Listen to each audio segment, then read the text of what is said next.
A nail biter last night. Joining me now, Michael Grange from Sportsnet.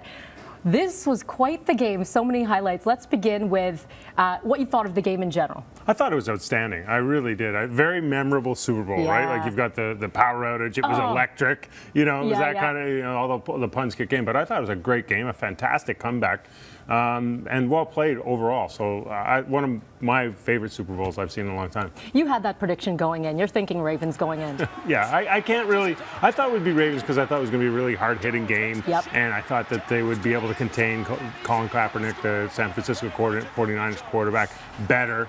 So the Ravens won. I said they would win, but they didn't win because of the reasons I said. It was tight. So we were talking about the first half and how we thought, they're in trouble. 49ers are in trouble. But you said there was a lot of time to make up when you look at the game overall, and they were doing well. Yeah, I thought at halftime, I thought San Francisco had played quite well. Yeah. And there was a couple of plays, an interception, a fumble, and so it turned on a couple of moments.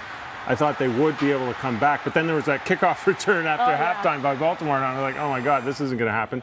And then the power outage, and maybe that changed things. Okay, let's talk about the power outage, a delay of about 34 minutes. How does that change the way teams then have to restart themselves? It obviously seemed to hurt Baltimore, and you looked at when they showed the guys on the field, they were kind of talking to each other, stretching, looked like a yoga class out there. And compare that to the first half where there was almost a few fights and the intensity was really ramped up. But really what keyed after the outage was San Francisco, Colin Kaepernick, this young quarterback, completed throws, made plays, and really brought his team back. Well, they reset just like the power. It was beautiful. There were a lot of jokes going on about, hey, Beyonce and her team and her whole halftime show, they're the ones that they took up all the power, and that's what happened with the with the whole stadium. But let's talk about the halftime show, because a lot of people are chatting about it. I know you're a sports guy, but you got to talk about Beyonce. Well, I'm a sports guy, but I have a family, right? Yeah. So, that's the one where everyone comes together and watches. And it's funny, I was sitting watching with my daughter, and she thinks Beyonce's old. So how old's your daughter? She's 11, so okay. I hate to tell you.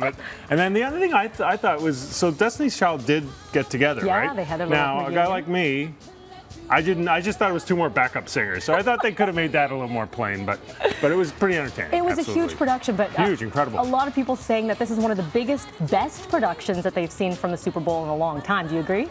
It was stunning in terms of the scope. It was like a concert, like a full-on stadium experience for like 5 or 7 or 11 minutes or whatever it's on. So it's pretty staggering. That was good. Okay, so let's talk a little bit about, we're saying the fake. I was in the first quarter? No, second quarter. Right, fake field goal. And everyone was talking about how, this could make or break the Ravens right there from that one call. What did you think about it?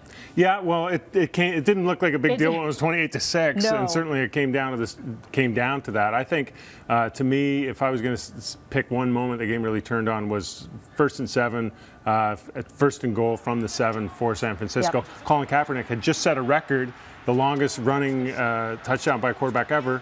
And they don't run the ball. I thought that was a mistake. They didn't get the touchdown, and that really was the game. Let's talk about Lewis. Last game. Last game, and for good reason. I mean, I think if he goes and looks over that film, he'll see he looked like a guy who'd been in the NFL 17 years. He's a little slow. Yeah. He didn't really play that well. The Baltimore Ravens defense didn't particularly play all that well. But I think he's a legend in Baltimore, not for the way he behaves, the way he leads the guys, and he certainly demonstrated that. At least a good way to go out. MVP Flacco? There's no doubt. I mean, this is a guy, he turned down a contract before the season started, and he's been unbelievable in the playoffs. 13 touchdowns, no interceptions, as good as Joe Montana or as anyone has ever played in the playoffs. Oh, man, and he's going to be rolling in the dough for some time to come. Yeah, it'd be good to be a friend of Joe Flacco's right now. Absolutely. So you're going to try to stay up a little bit because you've got work to do today, I'm sure. Always work to do, eh? Rogers. There you go. Michael Grange with Sportsnet.